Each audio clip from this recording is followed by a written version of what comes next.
पैसा एक ऐसी चीज जो हमारी पूरी दुनिया को चलाती है, लेकिन क्या कभी ये ख्याल आया है कि ये आखिर आता कहाँ से है? आज हम इसी राज से पर्दा उठाने वाले हैं कि पैसा असल में बनता कैसे है, और सच पूछे तो इसका जवाब अक्सर लोगों को हैरान कर देता है।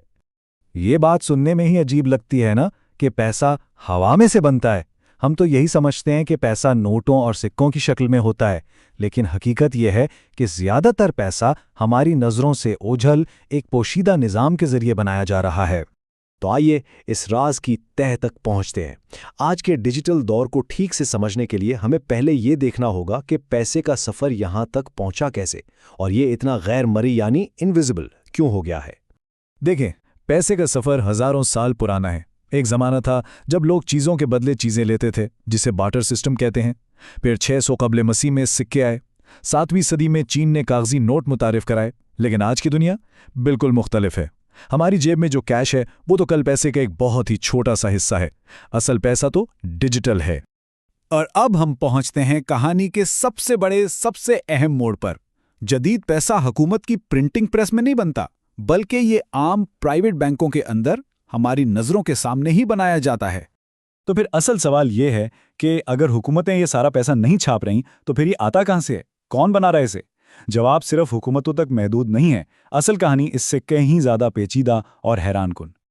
ये अमल इतना सीधा साधा है कि यकीन करना मुश्किल हो जाता है। जब कोई शख्स बैंक से कर्ज लेता है तो बैंक उसके अकाउंट में सिर्फ कुछ डिजिटल नंबर टाइप कर देता है। ये पैसा कहीं और से ट्रांसफ़र नहीं होता, बल्कि इसी लम्हे, इसी वक्त नया पैदा किया जाता है। और अब जो बात मैं बताने वाला हूँ वो शायद सबसे ज़्यादा दिमाग घुमा देने वाली है। इस तरीके से दुनिया का 97% से भी ज़्यादा पैसा बनाया जाता है। जी हाँ, 97%। ये सब तरफ सिर्फ कंप्यूटर स्क्रीन पर नज़र आने वाले डिजिटल हिस्से हैं, कोई असली नोट या सिक्के नहीं। अच्छा, इस पूरे सिस्टम का एक नाम भी है। उसे कहते हैं फ्रैक्शनल रिजर्व बैंकिंग। अब ये सुनने में शायद थोड़ा मुश्किल लगे, लेकिन इसका मतलब बहुत आसान है। मतलब ये कि अगर बैंक के पास 100 रुपए जमा है तो वो उसकी बुनियाद पर हज़ारों रुपए के कर्जे देकर नया पैसा बना सकता है, और इसी तरह मईशत में पैसे की मिकदार बढ़ती चली जाती है। ठीक है, तो हमने ये तो जान लिया कि पैसा बनता कैसे है, लेकिन इसका हमारी जिंदगियों पर क्या असर पड़ता है। अब बात करते हैं कर्ज और महंगाई की, जो इस सिस्टम के 2 सबसे बड़े और बराह रास्त नतीजे हैं। इस तस्वीर को देखें, ये बहुत सीधा सा हिसाब है। जब बाजार में चीज़ें इतनी ही हों लेकिन पैसा अचानक बहुत ज़्यादा हो जाए तो क्या होगा? हर रुपए की अपनी कीमत यानी क़ुव्वत ख़रीद कम हो जाएगी। इसी को हम महंगाई या इन्फ्लेशन कहते हैं, जहां वही चीज़ खरीदने के लिए हमें ज़्यादा पैसे देने पड़ते हैं। और ये सबसे अहम नुक्ता है, क्योंकि सारा नया पैसा कर्ज के तौर पर बनता है। इसका मतलब ये हुआ कि हमारा पूरा माशी निज़ाम कर्ज की बुनियाद पर खड़ा है। मईशत में मौजूद हर नया रुपया किसी न किसी के ऊपर कर्ज भी है। इसका नतीजा क्या निकलता है? मईशत एक रोलर कोस्टर की तरह ऊपर नीचे होती रहती है।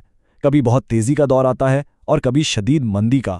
और इसकी सबसे बड़ी मिसाल हमें 2008 के आलमी बहरान में नजर आई, जब हद से ज़्यादा कर्जों ने पूरे मालियाती निज़ाम को तकरीबन तबाह कर दिया था। अब ज़रा इस तस्वीर को और बड़ा करते हैं। ये सिर्फ एक मुल्क की कहानी नहीं, ये एक आलमी, एक पोशीदा नेटवर्क है जो पूरी दुनिया की मईशत को कंट्रोल करता है। और इसमें ऐसे खतरा छुपे हैं जिनका हम शायद तसव्वुर भी नहीं कर सकते। इस खेल में समझें 3 बड़े खिलाड़ी हैं।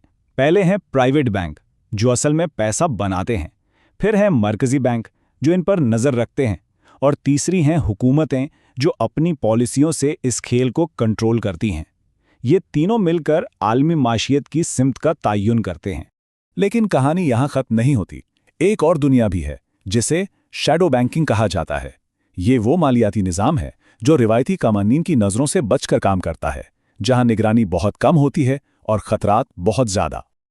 और तारीख गवाह है कि जब भी पैसा बनाने का ये इंजन बेकाबू होता है तो बड़े मालियाती बहरान आते हैं।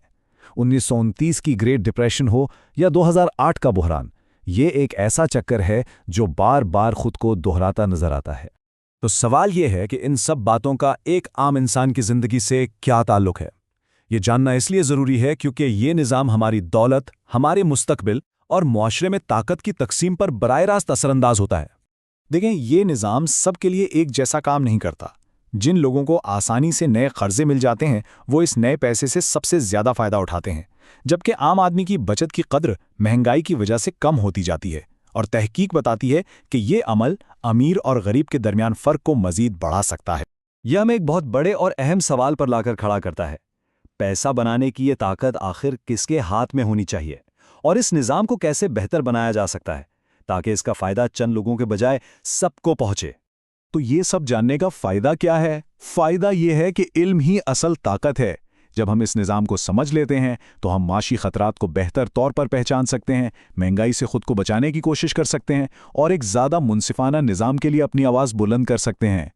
याद रखने की बात यह है कि ये निज़ाम इंसानों ने ही बनाया है, इंसानों के लिए। ये समझना कि ये कैसे काम करता है हमें एक बेहतर और ज़्यादा मुनसिफाना मुस्तकबिल बनाने का मौका देता है।